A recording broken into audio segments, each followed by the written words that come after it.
Hello दोस्तों, स्वागत है आप सभी का। आप सभी लोगों को दिवाली की हार्दिक शुभकामनाएं। जैसे कि हम लोग एक श्रृंखला में चर्चा कर रहे थे कि सूर्य देव के अष्टक वर्ग में हमने क्या क्या चीज़ें समझी। इसी अष्टक वर्ग की श्रृंखला को हम आगे बढ़ाते हुए आज चंद्र देव के अष्टक वर्ग को समझने की कोशिश करेंगे। अष्टक वर्ग के अंदर अगर हम बात करें तो पर्टिकुलर ग्रह से, जैसे कि आज हम चंद्रदेव की बात कर रहे हैं, तो चंद्रमा से विभिन्न भावों के ऊपर अलग अलग ग्रह अपनी अपनी एक रेखा या एक बिंदु देते हैं। जहाँ पे वो रेखा देते हैं, इसका मतलब है वहाँ पे वो अपने किसी कर्म को सपोर्ट करने की बात कर रहे हैं, पॉजिटिव हो रहे हैं। और जहाँ पे रेखा नहीं देते वहाँ पे उनके द्वारा कोई कर्म की बात नहीं हो रही। जिसे हम कई बार कहते हैं कि दुखी होना और सुखी होना, कि बिंदु दिया है तो दुख है और रेखा दी है तो सुख है, ऐसा नहीं। पर्टिकुलर प्लैनेट का पर्टिकुलर दूसरे किसी ग्रह के साथ कुछ स्थानों पर कार्य करना पॉजिटिव हो जाता है और कहीं पे वो कार्य करना नहीं चाहते। हमें वहाँ पे ग्रहों के कारक तत्वों को समझते हुए आगे बढ़ना होगा दोस्तों। ये नहीं कि वो जीरो है तो हम उसको कंप्लीट नेगेटिव माने। वो हमें बस एक हिंट दे रहा है कि यहाँ पे इसकी मौजूदगी, इस एरिया में इसकी मौजूदगी हमारे को कॉशस की बात कर रही है। जहाँ पे उसके तत्व नहीं लगाने हैं, हम अगर उसके तत्व वहाँ लगा रहे हैं तो फिर उसमें कोई ना कोई विपदा का सामना हमें करना पड़ेगा। और जहाँ वो कह रहा है कि तत्व लगाइए, वहाँ नहीं लगा रहे हैं, तब हमें फिर विपदा का सामना करना पड़ेगा। तो समझने की कोशिश करते हैं। चंद्रमा के साथ हम देखें तो बुध और गुरु का कॉम्बिनेशन एक साथ चलता हुआ नजर आता है। ये एक जगह पे जाके ब्रेक हुआ, वो जो कॉम्बिनेशन ब्रेक आया वो आया यहाँ पर। आप देखेंगे तो चंद्रमा को गुरु का सपोर्ट है 10वें के लिए, बुध का नहीं है। इसी प्रकार से अष्टम में चंद्रमा नहीं है, बुध और गुरु है। तो कुछ जगहों पर ये जो कॉम्बिनेशंस हैं चंद्रमा के साथ साथ गुरु और बुध का, इसको लगाना है, कुछ जगहों पे नहीं लगाना है। इस बात को समझना होगा हमें, क्योंकि मन का कारक है चंद्रमा, हमारे हर भावनाओं का कारक है चंद्रमा, हमारे हर प्रकार की खुशी का, जिसकी अनुभूति आपका मन करता है, उसका परिचायक है चंद्रमा। और चंद्रमा को जब भी कहीं चलाना है, मन को, भावनाओं को कहीं चलाना है, तो वहाँ पे दो चीज़ों की आवश्यकता होगी, एक गुरु और एक होगा बुध। अब गुरु चंद्रमा के साथ क्या है? क्या यहाँ भी हम उसे सिर्फ ज्ञान के रूप में एक माने, जैसे कि हमने सूर्य के लिए माना है, या फिर हम इसको कोई दूसरे रूप में जाने? तो यहाँ पे इसका जो रूप होगा, गुरु का जो रूप होगा, वो यहाँ पे ज्ञान नहीं होगा। यहाँ पे गुरु का जो रूप होगा वो होगा कि क्या सही है, क्या गलत है, क्या नैतिक है, क्या अनैतिक है, इसकी बात होगी। भावनाओं में बहकर व्यक्ति नैतिकताओं को ऊपर या नीचे कर सकता है। इसलिए यहाँ पर जो हमारा गुरु है वो शिक्षा के ज़्यादा इंपॉर्टेंट पॉइंट रखता है, नैतिकता क्या होगी और अनैतिकता क्या होगी। ऐसा माना जाता है कि अगर गुरु चंद्रमा को देखे तो ऐसे में या उसके साथ आ जाए, तब वहाँ पर वो उसे कहीं ना कहीं नैतिक बनाने की कोशिश करता है, क्योंकि गुरु जो है वो एक नैतिक ज्ञान को दर्शाता है। जब हम लॉ की बात करते हैं तब भी हम गुरु की बात करते हैं। नैतिकता की जो बात है उसको हम यहाँ पे चंद्रमा के साथ जोड़ के देख सकते हैं। दूसरा है बुध। बुध एक तरफ से हमारी बुद्धि है, हमारी विवेचना करने की क्षमता है। तो बुद्ध की जो रोल है अभी भी वही बुद्धि का और विवेचना करने की ही क्षमता रहेगी। वो जिसके साथ मिल जाए उसके साथ जुड़ के काम करेगा। तो जहाँ कहीं भी आपकी कुंडली में कहीं पर भी चंद्रदेव की मौजूदगी हो सकती है, जहाँ पर भी वो बैठे हैं वहाँ से हम उसको फोकस करते हैं और वहाँ से हम चर्चा करते हैं कि किन किन भाव में किन किन ग्रहों की मौजूदगी खुशी है, यानी वहाँ पर उसको लेकर काम करना है, और कब किस चीज़ को लेकर काम नहीं करना। अब देखिए, जहाँ पे चंद्रमा स्वयं बैठा है वहाँ पे तो कहीं ना कहीं उसका अपना साम्राज्य है, वहाँ पर तो हमारा भावनाएं, हमारे इमोशंस बुरी तरह से जुड़े हुए हैं। जहाँ कहीं भी हमारी भावनाएं जुड़ी हुई हैं वहाँ पर हमारे साथ साथ नैतिकता का जुड़ा होना भी जरूरी है, और भावनाओं के साथ साथ वहाँ पर हमारे बुद्धि का सही और गलत को समझने की स्थिति का जुड़ा होना भी बहुत जरूरी है। भावनाओं के साथ साथ हमारी वाक शक्ति जो होती है बुद्ध, वो भी नियंत्रित होकर होनी चाहिए। ऐसा भी ना हो कि भावनाओं में आकर हम कोई ऐसी प्रतिज्ञाएं ले बैठे जैसे भीष्म पितामह ने लिखी थी। तो उस जगह पर जो बुद्ध है, जो बुद्धि है, वो भावनाओं में बह गई, काम नहीं कर पाई, फेल्योर आ गया। ठीक है, इसलिए जब कभी भी चंद्रमा को चलाना है, जब कभी भी आप भावनात्मक रूप से आ रहे हैं, तो आपको अपने बुद्धि को कुछ स्थानों पर साथ में लेकर चलना होगा और गुरु से यह समझ लेना होगा कि क्या ये नैतिक है या अनैतिक है। अब देखिए, चंद्रमा से अगले भाव जिसे हम कह सकते हैं हमारे लिए कैसा है, कुटुंब का है। सेकंड हाउस हमारे लिए कैसा है, हमारे संचित धन को लेकर। वहां पे चंद्रमा ने स्वयं को कोई पॉइंट नहीं दिया, यानी जो कुछ भी वो अर्जित कर रहा है संपदा के मामले में, उसके लिए उसने कोई ज्यादा चीजों को नहीं दिया। कारण मन जो है वो अपने आप को उलझनों में नहीं उलझा रहा, वो खुश रहने की कोशिश कर रहा है। सिर्फ मनुष्य एक ऐसा जीव है जो कि पैदा होकर मरने तक पैसे इकट्ठे करने की सोचता है, इसको छोड़ के बाकी सभी जीव जंतु अगर उनके ऊपर भी कुंडली काम करे तो वो कहीं पर अपने ऐसे इन्वेस्टमेंट को जोड़ने की बात नहीं करते, वो उन्मुक्त रूप से जीने की बात करते हैं, बंधने की बात नहीं करते। उसी प्रकार से यहाँ पे चंद्रमा ने स्वयं को पॉइंट नहीं दिया, यहाँ पे पॉइंट दिया गया है तो मंगल और गुरु को। जहाँ हम बात करें संचित धन और हमारे कुटुंब को, वहाँ पे चलाने के लिए हमें दो चीज़ों की आवश्यकता है, एक पुरुषार्थ की, मंगल की, और दूसरा हमारे नैतिक ज्ञान की। हम अपने संचित धनों को और हम अपने परिजनों के साथ कैसे नैतिक व्यवहार करते हैं उसकी आवश्यकता है। हम किस तरह से अपने चीज़ों को संभालते हैं, क्योंकि यहाँ पे गुरु के तत्व की जरूरत पड़ेगी, जीव तत्व की जरूरत पड़ेगी। मंगल निर्जीव ग्रह है, निर्जीव ग्रह दूसरे स्थान में है, वाणी के ऊपर उसका ओज, उसका प्रभाव, वो भी गुरु के साथ कनेक्ट हुआ मंगल, ये इंपॉर्टेंट होता है। इंडिविजुअल मंगल भी नहीं, इंडिविजुअल मंगल में हमने अगर अंगारक रूप में बात कर ली इमोशनली होकर तो भी चैलेंज खड़ा हो जाएगा। इसलिए सेकंड हाउस के अंदर मंगल पॉजिटिव है, मगर मंगल पॉजिटिव है विद जुपिटर, यानी कि अगर कहीं पर भी हम ये माने कि चंद्रमा बैठा है, उससे अगले घर में मंगल का संचरण हो रहा है, ट्रांजिट हो रहा है, उस स्थिति में मंगल अच्छा है। और मंगल किस सेंस में अच्छा है, तो मंगल उस सेंस तक अच्छा है जहां तक आप अपने पुरुषार्थ के दम पर अपने परिजनों के लिए कुछ आगे बढ़ के करने की हिम्मत दिखाते हैं, वहां तक के लिए मंगल अच्छा माना जाएगा। तीसरे भाव के अंदर अगर हम देखें तो यहाँ पे ज्यादातर ग्रहों ने अपने आप को कर्म अलॉट किया है, जिसे हम शुभता के रूप में कहते हैं, एक्चुअल में वो कर्म अलॉट किया है। तो चंद्रमा ने अपने से तीसरे, यानी कि जहां उसे साहस चाहिए, पराक्रम चाहिए, कम्युनिकेशन चाहिए, वहां पर चंद्रमा ने अपने आप को आगे रखा है। वहां पे वो नियंत्रित होकर काम करने की बात कह रहा है कि जब कभी भी वाणी के साथ आगे बढ़ रहे हैं या पराक्रम के साथ आगे बढ़ रहे हैं, कम्युनिकेशन में आगे बढ़ रहे हैं, तो आपको स्थिर मन के साथ आगे बढ़ना है। आपकी आत्मा, सो कॉल्ड सूर्य, जहाँ पे हम कहते हैं आपकी एडमिनिस्ट्रेटिव पावर, आपकी आत्मशक्ति, वो भी यहाँ पे नियंत्रित होनी चाहिए। यहाँ पर ही आपका मंगल पुरुषार्थ भी नियंत्रित होना चाहिए, क्योंकि पराक्रम के स्थान की स्थिति हो रही है वो। इसके साथ साथ यहाँ पर हमारी जो बुद्धि है वो भी हमारे को एक्टिव रखनी है। ये सारे ग्रहों को यहाँ पे एक्टिव रखती है, यानी कि जब कभी भी भावनात्मक रूप से कोई ऐसे फैसले लेने की स्थितियां पैदा होती हो जहाँ पराक्रम दिखाना पड़ता हो, वहाँ पे आपके पास क्या क्या चीज़ें होनी चाहिए। सबसे पहले तो खुद चंद्रमा यानी भावनाएं जो हैं वो कुछ नियंत्रित होनी चाहिए, पॉजिटिव होनी चाहिए कि हम इसको करेंगे, ऐसा नहीं कि क्रूर हो जाए, पहली चीज। दूसरा सूर्य, सूर्य मतलब यहाँ पे हमें एक डोमिनेशन चाहिए, तो उतने लिमिट तक का डोमिनेशन भी हमें दिखाना पड़ेगा, नहीं तो दुनिया आपको दबा देगी। तीसरी कंडीशन मंगल, पराक्रम, साहस। अगर साहस हद से ज्यादा हुआ तो युद्ध की स्थिति, और हद से कम हुआ तो दूसरा आपके ऊपर चढ़ जाएगा। शनि, कर्म, डिसिप्लिन होकर कार्य करना, क्षमता जो है लंबी मेहनत करने की, वो भी हमारे अंदर, हमारे पराक्रम में होना चाहिए, तब हमारा मन जो है किसी चीज को लग के काम करके हासिल कर पाएगा। शुक्र, वैभव, वैभव की चाहत। अब यहाँ शुक्र वैभव के साथ साथ रिश्तों को निभाने में आने वाली जो चुनौतियां हैं उससे निपट के आगे बढ़ने की ताकत दिखाता है, क्योंकि ये पराक्रम भाव है और शुक्र का रिश्ता जो है वो रिलेशनशिप्स का ग्रह है, तो वो उसको लेकर भी हम अगर बात करें तो वहां भी हमें पॉजिटिव होकर चीजों को साहस पराक्रम के साथ आगे बढ़ना चाहिए। ये नहीं कि एकला चलो की नीति पे आपने कोई कार्रवाई कर दी।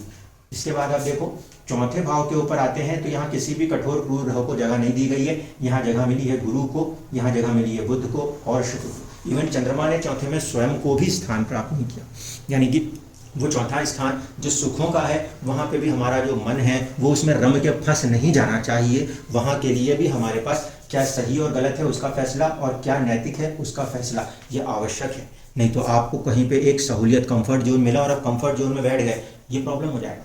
पॉजिटिव इस सेंस में है क्या सही गलत उसका फैसला हो, कितना क्या करना है इस्तेमाल, वो चीज़ आपका सही हो, प्लस आपके अंदर एक भावना होनी चाहिए खुशियों में, रिलेशंस के साथ साथ आपके वैभव को भी बढ़ाने की, क्योंकि उसके दम पर आप अपने जीवन में अपना एक लिमिट ऑफ कंफर्ट भी हासिल कर सकते हैं। लिमिट ऑफ कंफर्ट, अगर आप 24 घंटे कंफर्ट के जोन में चले गए तो भी फिर आप अपने लाइफ को डिस्टर्ब कर देंगे। तो वहाँ पे चंद्रमा ने जगह नहीं दी है, वहाँ पे शुक्र को जगह दे दी गई है कि आप कंफर्ट के लिए, क्योंकि मन जो है हमेशा कंफर्ट चाहता है, उसके लिए काम करो, लेकिन मन को वहाँ पे अटकाना नहीं है। कंफर्ट को, शुक्र को वहाँ पे जगह दे दो।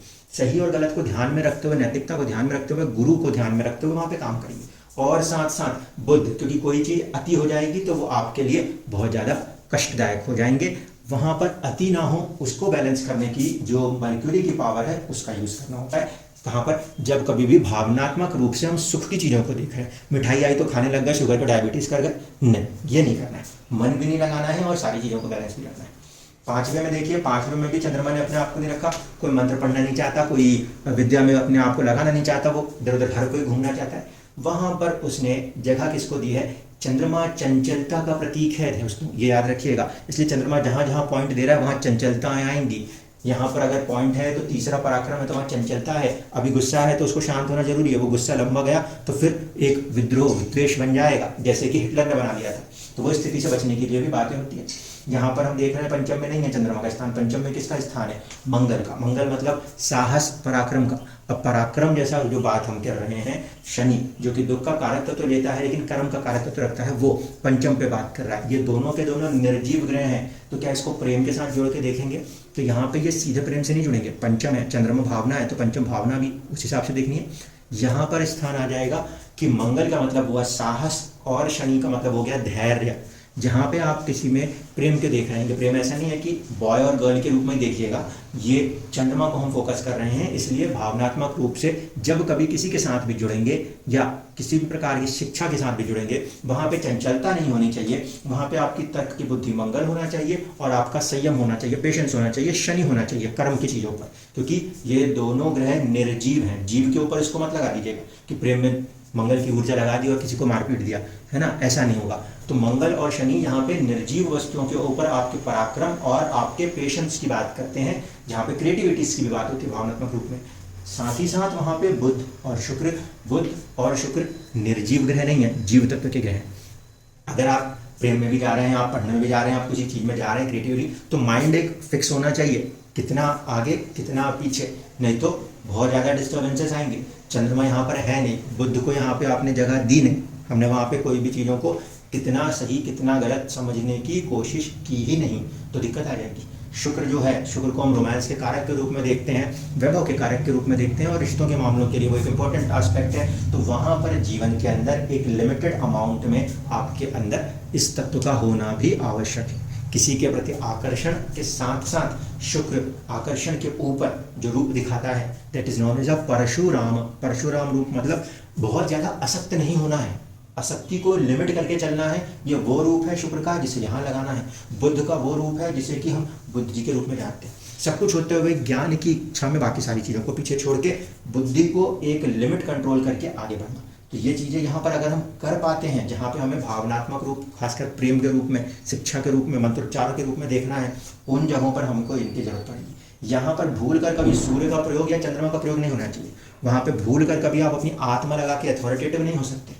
वहाँ पे भूल कर आप अपनी मन लगा के चंचलता नहीं कर सकते कि अभी इधर बदल गए कल उधर बदल गए, इसको जगह नहीं दी गई है। इवन यहाँ पे गुरु को भी जगह नहीं दी गई है। गुरु नैतिकता का शब्द है, गुरु ज्ञान का शब्द है, लेकिन यहाँ पर इस स्थान में ये बुद्धि के स्थान के रूप में देख रहे हैं। वहाँ पे सिर्फ ये कह देना कि यही एक सॉलिड लॉ है, ऐसा नहीं है। यहाँ पर उसकी विवेचना के लिए बुद्ध को सामने रखा है, गुरु को यहाँ पे स्थान नहीं दिया गया है। इस बात को ध्यान से देखिए कि चंद्रमा और गुरु दोनों ने यहाँ बुद्ध को अकेले जगह दी है, स्वयं को यहाँ पे जगह नहीं दी है। चंचलता को और बिल्कुल स्टैटिक किताबी ज्ञान को यहाँ पे उसने कोई भी जगह नहीं दी है। इसके बाद देखिए छठे भाव के अंदर यहाँ पर शत्रुता हो जाए, कर्ज की स्थितियाँ होंगी, ये सब भावनात्मक रूप में शत्रुता भावना है। तो वहाँ पर भी आप किसी के साथ लंबी चीज़ों पर ना अटक के रह जाइए। चंद्रमा चंचलता, उसका प्रयोग कीजिए। सूर्य वहाँ पे अगर है तो आत्मसम्मान की स्थिति भी होगी, तो उसको भी साथ में रख के उसने साहस पराक्रम के भाव को ध्यान में रखते हुए साहस पराक्रम के भाव के सुख स्थान पे जगह दी गई है, जो कि किसके लिए आता है? रोग रिपु ऋण के लिए आता है। वहाँ पर भी हमारे अंदर हमारी आत्मा और हमारा मन मिलके काम करेगा तो हम जीवन में कठोर से कठोर परिस्थितियों का सामना, संघर्षों का सामना कर पाएंगे। ये चंद्रमा के पॉइंट से हम देख रहे हैं, यानी कि जब चंद्रमा से छठे होकर गोचर करता है या सूर्य गोचर करता है वहां से, तो उसको शुभ माना जाता है। किस लिए? कि वहां पे हम अपनी जो भी इच्छाएं हैं उसको नियंत्रित करके आगे बढ़ पाएंगे। इसी तरीके से यहाँ पे शनि और मंगल को जगह दी गई है। शनि मतलब धैर्य को, भावनात्मक होकर किसी चीज़ में जब हम डिस्टर्ब कर रहे हैं, कहीं किसी से शत्रुता बना रहे हैं, तो वहाँ पे हमें धैर्य की भी आवश्यकता है सामने वाले की परिस्थिति को समझने के लिए। साथ ही साथ हमें अपने पुरुषार्थ की भी आवश्यकता है ताकि हम वहाँ से चीज़ों को बिल्कुल नॉर्मली कंट्रोल कर सकें। अगर ऐसा नहीं कर पाएंगे तो फिर डिस्टर्बेंसेस का सामना कहीं ना कहीं होता बन जाएगा। इसी तरीके से जब लोगों के साथ साझेदारी करनी हो, रिश्ते निभाने हो, तब इमोशंस के साइड में किन किन चीज़ों की जरूरत है, यहाँ पे सूर्य को जगह दी गई है। आपकी आत्मा और आपका मन यहाँ एक साथ होना चाहिए। अब मन में क्या है, अब मन में यहाँ पे चंचलता भी है, तो क्या चंचलता का अर्थ ये होगा कि पार्टनरशिप चेंज होती रहे?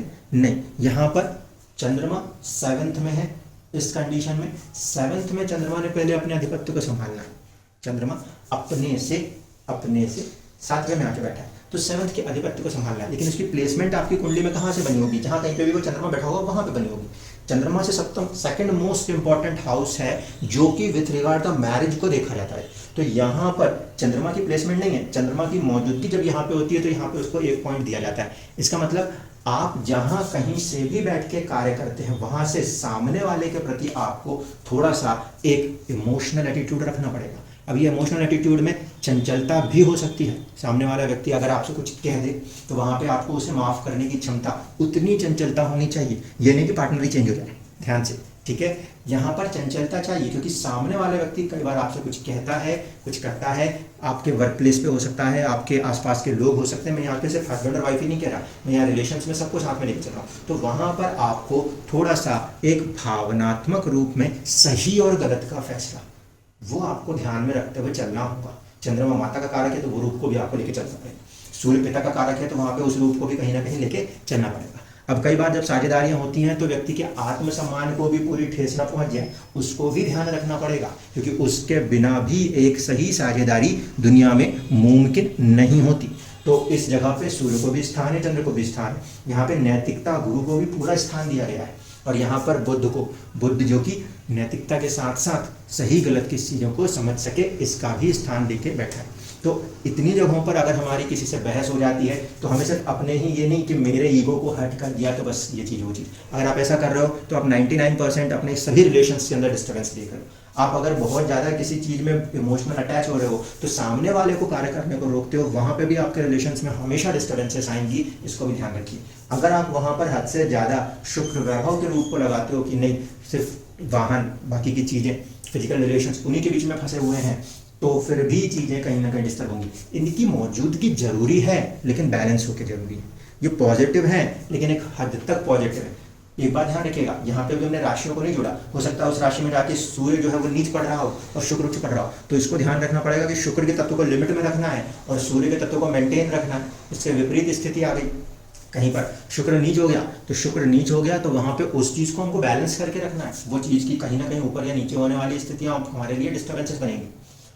तो यहाँ पर हम इस पर्टिकुलर हाउस के अंदर जब ध्यान दे रहे हैं तो हमें समझ में आ रहा है, हमें जब किन्हीं के साथ भी साझेदारी निभानी है तो हमें अपने बुद्धिमत्ता, सही गलत के फैसले के साथ साथ नैतिकता अनैतिकता के फैसले के साथ साथ अपने भावनात्मक और अपने आत्मसम्मान और अपने वैभव, इन सभी चीज़ों को बैलेंस करके चलना होता है। अगर आपने यहाँ पे किसी भी एक चीज़ को मिस आउट किया तो फिर या आप डिस्टर्ब हो या फिर वो हिस्सा इमोशनली डिस्टर्ब होगा।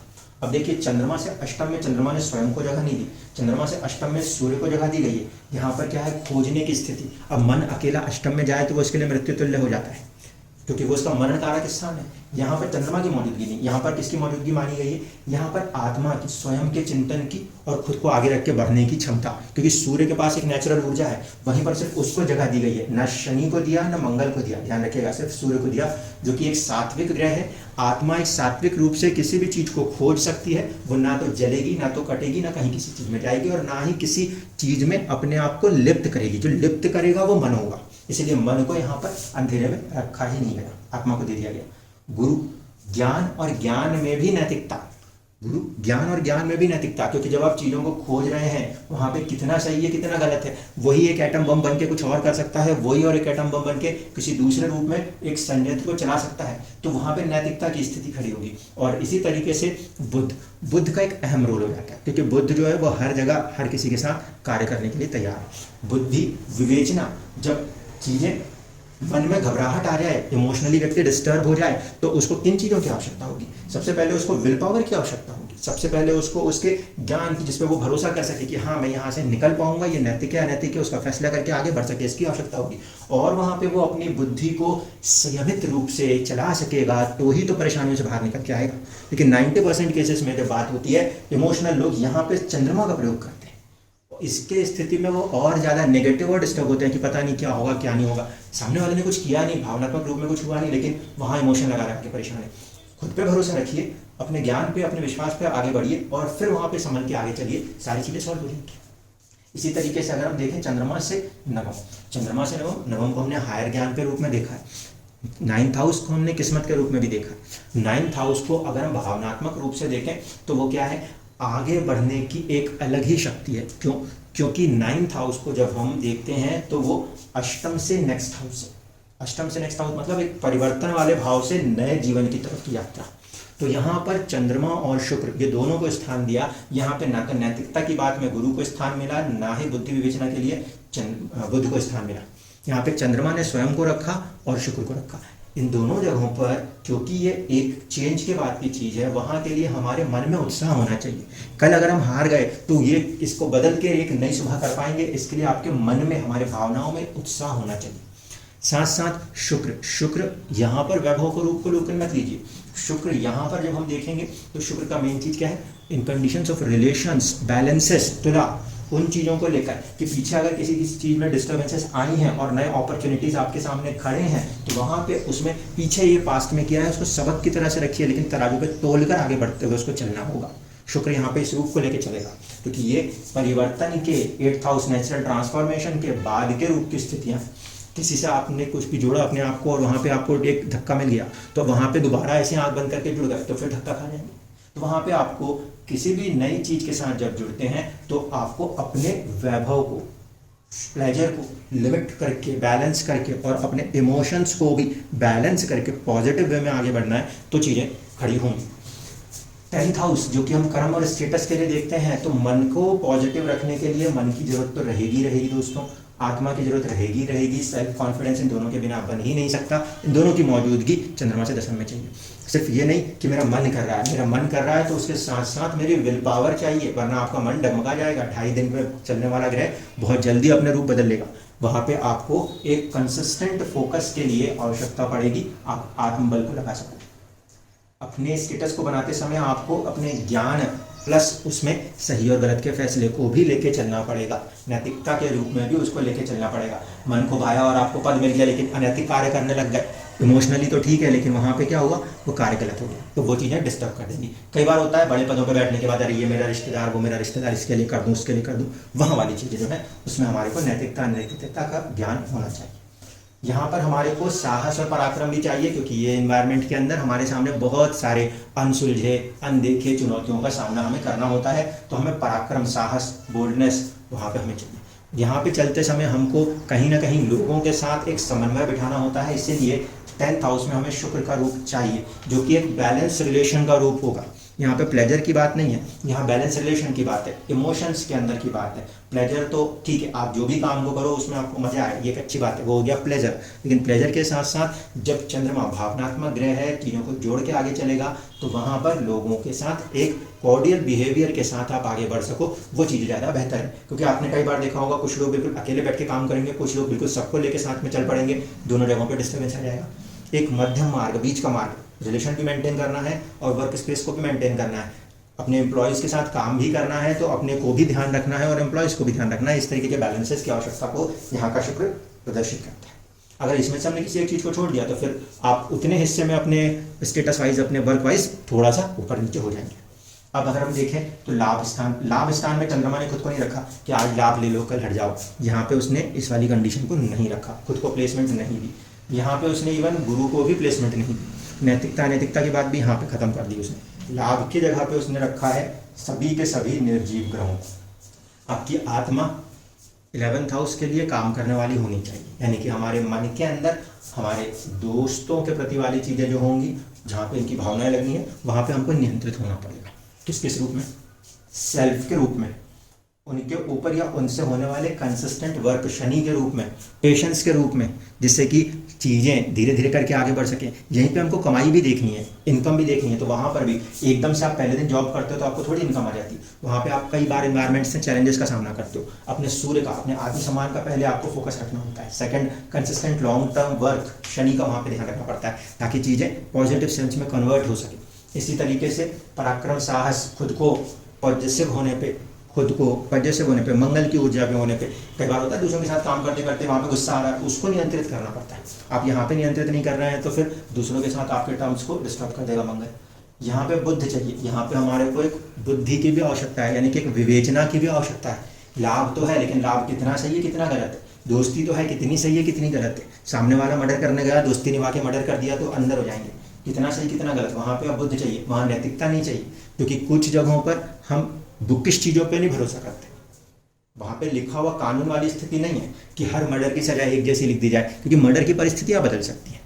किसी ने बचाव में किया और किसी ने जानबूझ के किया, तो वही चीज़ है। यहाँ पे गुरूर को जगह नहीं दी गई, यहाँ पे लिखी हुई चीज़ों को जगह नहीं दी गई। यहाँ पे बुद्ध की विवेचना देने को बोली गई कि बुद्ध को यहाँ पे सही और गलत समझना चाहिए कि मेरे फ्रेंड्स, मेरा सर्कल, मेरा गेम कितना सही है कितना गलत है, कितना फंसाएगा कितना बचाएगा। वहाँ पे अक्सर व्यक्ति क्या करता है, अपनी बुद्धि को साइड कर देता है।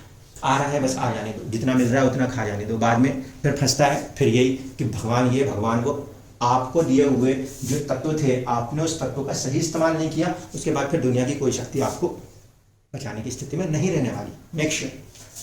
अगर हम देखें 12th हाउस जिसे कि मोक्ष स्थान के रूप में देखा जाता है, वहाँ पर भावनात्मक रूप से गुरु को ही जगह दी गई है। यानी कि 12th हाउस में जिसे हम चैरिटी के लिए देखते हैं, दक्षिणा दान, इन बातों की बात करते हैं, उन स्थान पे गुरु यानी कि एक प्रकार से कितना सही कितना गलत का नैतिक ज्ञान, और वो भी एक लिमिटेड, ऐसा नहीं कि अपने लिए कोई नई चीज़ क्रिएट करने वाला। जुपिटर, मैंने पहले कहा, वो चीज़ जो लिखित में है, विस्डम, उस तरीके की जो बुक से आई है, यानी जिसको कि बहुत सारे लोगों ने अनुभव के बाद लिख के दूसरों को दिया है, वो वाली किताबी ज्ञान की बात हुई है। वहाँ पे क्या नैतिक है क्या अनैतिक है, वो हर बार में भाव की चीज़ पे जहाँ पे इमोशंस होने हैं, क्योंकि यहाँ पर जाके गुरु की मौजूदगी जो है, जो कि धर्म के प्रचारक रूप में भी देख सकते हैं, और साथ साथ गुरु की यहाँ पे मौजूदगी ज्ञान के रूप में भी देख सकते हैं। तो चंद्रमा से 12th हाउस में जुपिटर को पॉजिटिव सेंस में दिया गया कि यहाँ पर अगर जुपिटर की मौजूदगी होगी तो भी वो पॉजिटिव रिजल्ट आउट करने की स्थिति में है। क्यों? क्योंकि गुरु ज्ञान का कारक है और 12वां घर एक्सपेंसेस है, तो जितना भी ज्ञान का एक्सपेंस होगा उसमें चंद्रमा को कोई भी अड़चन नहीं आएगी। लेकिन उसी जगह पर अगर हम जाएँ, 12वां घर वो हमारे लिए बेडरूम को दर्शाता है। अगर उस स्थिति में चंद्रमा से 12वें में अगर हम अनैतिक हो गए, नैतिकता में अनैतिक हो गए, तो वो फिर रिलेशंस को डिस्टर्ब कर दे, तो वहाँ पे फिर इमोशनल ट्रॉमाज एंड ऑल का सामना करना पड़ेगा। उन चीज़ों के ऊपर अगर हम देख रहे हैं, उन चीज़ों में हमारे को अपने गुरु, अपनी नैतिकता को ध्यान में रखना चाहिए। तो इन स्थानों में अगर हम अष्टक वर्ग को फोकस कर रहे हैं, जिन जिन जगहों पर जो ग्रह लिखे हुए, उनके तत्वों का प्रयोग उन पर्टिकुलर परिस्थितियों में करना आवश्यक है। ये जरूरी नहीं कि ग्रह का गोचर जो है वो आपके जीवन में 7वें घर से हो रहा होगा तभी आप उस पर नैतिकता लगाएंगे। ये आपको हमेशा लगाए रखनी है ताकि उसके ऊपर वो ग्रह वहाँ पे कर्म करके सुख देगा, ये कहा गया है। ये किसी इंडिविजुअल चार्ट्स के लिए नहीं होता दोस्तों, ये पहले से प्रिस्क्राइब्ड करके दिया गया है कि अगर चंद्रमा की कहीं पे प्लेसमेंट है तो उस प्लेसमेंट से किन स्थानों में कौन से ग्रह को शुभता या वहाँ पे पॉजिटिवली काम करने की जरूरत पड़ेगी और किन जगहों पे उनको नहीं करना है। सो कॉल्ड शून्य और रेखा, बिंदु और रेखा। तो यहाँ पे जिन भी जगहों पर हमने ये लिखा है सो कॉल्ड रेखा दी है, इसका मतलब वहाँ पे इन तत्वों का काम करना बहुत आवश्यक है जीवन में एक बैलेंस लाइफ के लिए। और जहाँ पे नहीं लिखा वहाँ पे उन तत्वों का काम नहीं करना ज़्यादा जरूरी है ताकि उन चीज़ों को बैलेंस रख सके। ये एक इंपॉर्टेंट फैक्टर है जिसके दम पर आप अपने लाइफ को नॉर्मल बैलेंस लाइफ के साथ आगे लेके जा सकते हैं। एस्ट्रोलॉजिकली जब हम कहते हैं कि यहाँ से कोई ग्रह गोचर करेंगे, मान लीजिए किसी ग्रह का गोचर हुआ और उसका गोचर यहाँ पे दशम से हो गया, अगर उसका दशम से हो गया, आपके कुंडली में ग्रह अलग अलग स्थानों पे बैठ के अलग जगहों से आपको पॉइंट्स भी देंगे। वहाँ पर जब वो पॉइंट देंगे और वो गोचर होगा तो उसका प्रभाव उन ग्रहों ने जिनने पॉइंट्स दिया था उसके ऊपर होगा। वो उस जो ग्रह गोचर कर रहा है उसके तत्व के हिसाब से होगा। अगर वो सुख देने वाला ग्रह है तो सुख होगा, अगर दुख देने वाला ग्रह है तो उन हिसाब से उन परिस्थितियों में दुख का भी सामना करना पड़ सकता है। इस तरीके से एक कंप्लीट विवेचना हो पाती है अष्टक वर्ग के माध्यम से। दोस्तों उम्मीद करता हूँ कि चंद्र का अष्टक वर्ग समझ में आया होगा। इससे आप अपने लाइफ के अंदर काफ़ी हद तक मन में जो पॉजिटिविटी हो सकती है उसको ला पाएंगे और किस हिस्से में किसकी आवश्यकता है पहले ये समझ लीजिए। धीरे धीरे इसके बाद आप अपनी लाइफ को एक नॉर्मल पॉजिटिव लाइफ बना पाएंगे। उम्मीद करता हूँ आप सभी लोगों की दिवाली जो होगी वो बहुत शुभ रहेगी और सभी के जीवन में मंगल कामनाएं मंगलमय आते रहेंगे। धन्यवाद।